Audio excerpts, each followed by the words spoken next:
भारत में सड़क दुर्घटना 2022 का जो रिपोर्ट है उसके अकॉर्डिंग इंडिया के किस राज्य में सबसे ज़्यादा जो है एक्सीडेंट से डेथ हुआ है ना। तो यहाँ पर ऑप्शंस है कर्नाटका में, तमिलनाडु में, मध्य प्रदेश में या उत्तर प्रदेश में। तो सबसे ज़्यादा जो है एक्सीडेंट से जो डेथ हुआ है वह किस राज्य में हुआ है। तो एक्सीडेंट से जो डेथ हुआ है इंडिया में वह हुआ है सबसे ज़्यादा उत्तर प्रदेश में, जिसका प्रतिशत है 13.4%। सेकेंड नंबर पे तमिलनाडु है 10.6%। तो रोड एक्सीडेंट जो है 2022 के अकॉर्डिंग सबसे ज़्यादा रोड एक्सीडेंट में डेथ कहाँ पे हुआ है, उत्तर प्रदेश में। और ये रिपोर्ट किसका है, road accident in India 2022। Okay, so next question चले। ओके, सो 1 नवंबर 2023 से, राइट, नवंबर 23 से बैंक ऑफ महाराष्ट्र में कार्यकारी निर्देशक के रूप में किसे नियुक्त किया गया है। कार्यकारी निर्देशक मतलब एग्जीक्यूटिव डायरेक्टर, राइट। तो बैंक ऑफ महाराष्ट्र का एग्जीक्यूटिव डायरेक्टर किसे नियुक्त किया गया है। बैंक ऑफ महाराष्ट्र का एग्जीक्यूटिव डायरेक्टर किसे नियुक्त किया गया है 1 नवंबर 2023 से। रमेश पटेल को, या फिर सुमन वर्मा को, या फिर रोहित ऋषि को, या फिर AB विजय कुमार को। तो किसे जो है एग्जीक्यूटिव कार्यकारी निर्देशक या एग्जीक्यूटिव डायरेक्टर के तौर पर नियुक्त किया गया है बैंक ऑफ महाराष्ट्र का। तो रोहित ऋषि को जो है बैंक ऑफ महाराष्ट्र का कार्यकारी निर्देशक या एग्जीक्यूटिव डायरेक्टर नियुक्त किया गया है, राइट। सो इसमें अभी जो थे, राइट, रोहित ऋषि से पहले AB विजय कुमार जो इसके एग्जीक्यूटिव डायरेक्टर थे, राइट, बैंक ऑफ महाराष्ट्र के। ठीक है, नेक्स्ट क्वेश्चन की तरफ। ओके, सो होप आप लोगों को समझ में आ रहा होगा और आपका नॉलेज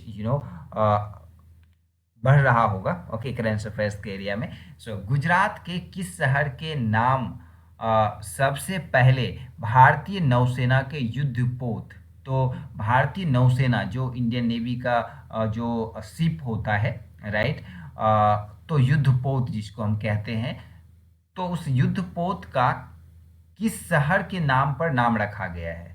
सपोज कीजिए कि विक्रम है या फिर कुछ और इस तरह का युद्धपोत जो है इंडिया का, तो उसी तरह युद्धपोत का नाम कौन से शहर पे रखा गया है, युद्धपोत का नाम कौन से शहर पे रखा गया है भारतीय नेवी का। तो यहाँ पर है सूरत, बड़ोदरा, राजकोट एंड अहमदाबाद। क्योंकि गुजरात के शहर की नाम की बात हो रही है, तो गुजरात के किस शहर के नाम पर युद्धपोत का नाम रखा गया है, तो ये सूरत के नाम पर रखा गया है। तो एक युद्धपोत जो है उसका नाम है, जिसको वॉरशिप कहते हैं, the Indian navy's latest warship, जिसका नाम सूरत रखा गया है। जो युद्धपोत है उसका नाम क्या रखा गया है, सूरत रखा गया है। ठीक है, नेक्स्ट।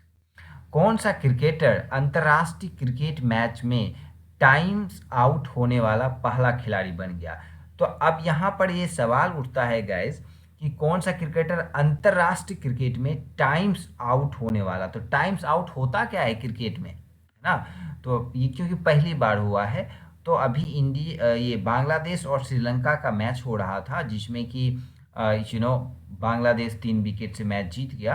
और इसमें जो है टाइम आउट होता है कि अगर कोई बल्लेबाज आउट होता है, जो नेक्स्ट बल्लेबाज है, अगर 2 मिनट में क्रीज पर नहीं आ जाता है, गार्ड नहीं ले लेता है, अगर 2 मिनट से ज़्यादा हुआ तो उसको आउट माना जाता है। समझ रहे हैं, एक विकेट गिरा, फिर 2 मिनट, मैक्सिमम 2 मिनट में नेक्स्ट खिलाड़ी को आकर क्रीज पर गार्ड ले लेना है, तैयार हो जाना है खेलने के लिए। अगर 2 मिनट से लेट होता है तो उसे आउट घोषित किया जाता है, जिसे क्रिकेटिंग टर्म्स में टाइम आउट कहा जाता है। ठीक है, और ऐसा कौन सा पहला खिलाड़ी बना, राइट। तो मुस्तफिजुर रहमान, या फिर तमीम इकबाल, या शकीब अल हसन, या एंजेलो मैथ्यूज। तो एंजेलो मैथ्यूज जो है टाइम्स आउट होने वाले पहले खिलाड़ी बन गए हैं अंतर्राष्ट्रीय क्रिकेट में। इन्होंने 2 मिनट के बाद क्रीज पर आए। ठीक है, तो इसलिए ये काफ़ी विवादों में रहा। ऐसा नहीं होना चाहिए था, कंसीडर करना चाहिए, बट रूल तो रूल होता है आईसीसी का।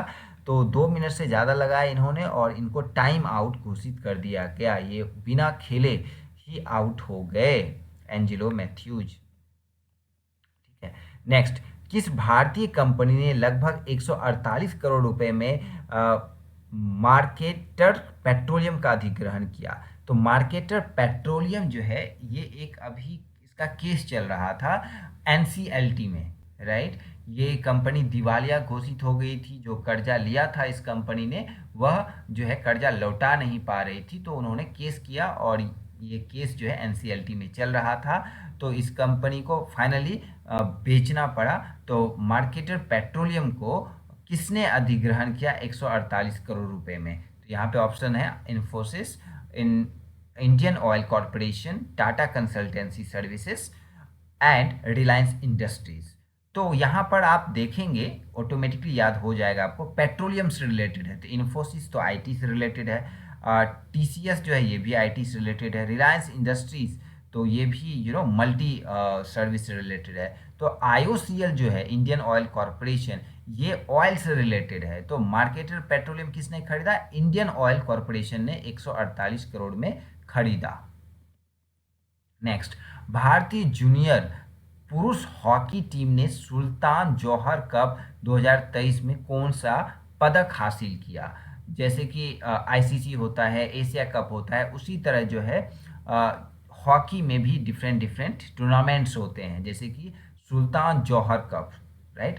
तो सुल्तान जौहर कप में इंडिया को कौन सा पदक मिला? गोल्ड मेडल मिला, ब्रॉन्ज मेडल मिला या सिल्वर मेडल मेडल मिला? तो गोल्ड, सिल्वर, ब्रॉन्ज या कोई नहीं। तो इंडिया को ब्रॉन्ज मेडल मिला। इंडिया को सुल्तान जौहर कप में कौन सा मेडल मिला?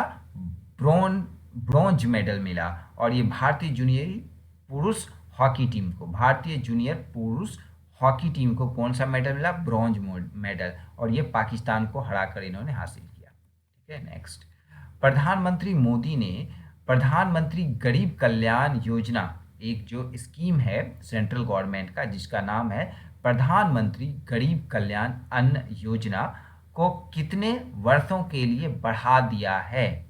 प्रधानमंत्री नरेंद्र मोदी ने एक स्कीम है जिसकी वैलिडिटी 5 साल के लिए बढ़ा दिया है ना। प्रधानमंत्री मोदी ने क्या किया? उस स्कीम की वैलिडिटी जो है 5 साल के लिए बढ़ा दिया। अब स्कीम क्या है? स्कीम है प्रधानमंत्री गरीब कल्याण अन्न योजना, राइट। तो इसमें क्या होता है, पर फैमिली को फ्री में राशन दिया जाता है। 5 सालों के लिए बढ़ाया, 4 सालों के लिए, 3 सालों के लिए, 2 साल के लिए। तो 5 साल के लिए प्रधानमंत्री गरीब कल्याण अन्न योजना बढ़ा दिया है। ठीक है, नेक्स्ट, विश्व के पहले आर्टिफिशियल इंटेलिजेंस सुरक्षा समझौता का नाम क्या है ना।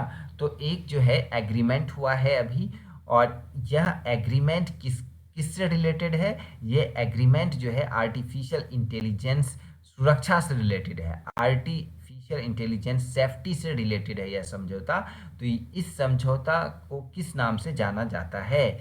सो ब्लैक चेली डिक्लेरेशन। ब्लैक चेली जो है, ब्लैक चेली जो है ये कहाँ पर है? ये यूके में है, लंदन में है, राइट, इंग्लैंड में है। ठीक है, उसके बाद दूसरा है यूनिवर्सल एआई सेफ्टी एग्रीमेंट, या फिर फ्रंटियर डिक्लेरेशन, या ग्लोबल एआई सेफ्टी डिक्लेरेशन।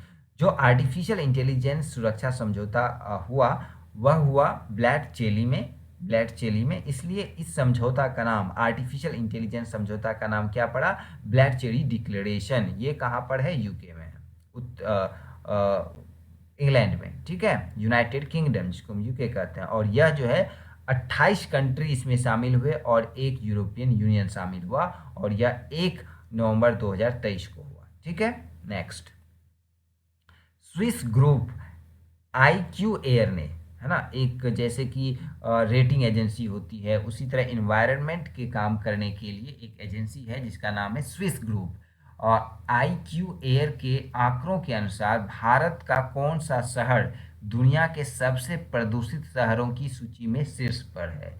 तो दुनिया का जो पॉल्यूटेड सिटी है उसमें इंडिया का ऐसा कौन सा शहर है जो कि पूरी दुनिया में सबसे ज़्यादा पॉल्यूटेड है? आई एम सॉरी टू से गाइस, मैं दिल्ली में बैठकर ये सेशन आपको इन्फॉर्म कर रहा हूँ, और पूरी दुनिया का सबसे पॉल्यूटेड सिटी जो है वो इंडिया का है, और वो न्यू दिल्ली है गाइस, राइट। बहुत बुरा हाल है यहाँ पर, आप सोच नहीं सकते, बहुत बुरी हालत है। 400 से ज़्यादा IQ एयर की क्वालिटी है, एयर क्वालिटी इंडेक्स जो है 400 से ज़्यादा है गाइस। 450, 406 अलग अलग लोकेशन पर अलग अलग, बट 400 है, सोचिए। और नॉर्मल लाइफ जीने के लिए जो है 100 चाहिए, ठीक है, 100 से ज़्यादा नहीं। बहुत अच्छा होता है 0 to 50। Okay, next, infuse mission के पीछे कौन सा संगठन है जिसका उद्देश्य सिग्नस लूप सुपरनोवा जो अवशेषों का अध्ययन करना है? तो सुपरनोवा क्या होता है? अंतरिक्ष में बहुत सारे उल्कापिंड है, ठीक है, तो उसको अध्ययन करने के लिए किस जो है ऑर्गेनाइजेशन ने इन्फ्यूज नाम का मिशन बनाया है, राइट। इन्फ्यूज मिशन है। इस मिशन का क्या क्या उद्देश्य है? ये जो सुपरनोवा है, सिग्नस लूप सुपरनोवा, उसके अवशेष का अध्ययन करना। तो स्पेस एक्स ने ये मिशन बनाया है, इसरो ने, ESA ने, या फिर नासा ने। ये सारे स्पेस एजेंसीज हैं, अलग अलग लोकेशन के, अलग अलग कंट्रीज के। तो नासा ने जो है इन्फ्यूज मिशन को लॉन्च किया है, और यह जो है सुपरनोवा, लिग्नस लूप सुपरनोवा अवशेष का अध्ययन करेगा। कि कौन बना रहा है इसको? नासा लॉन्च कर रही है।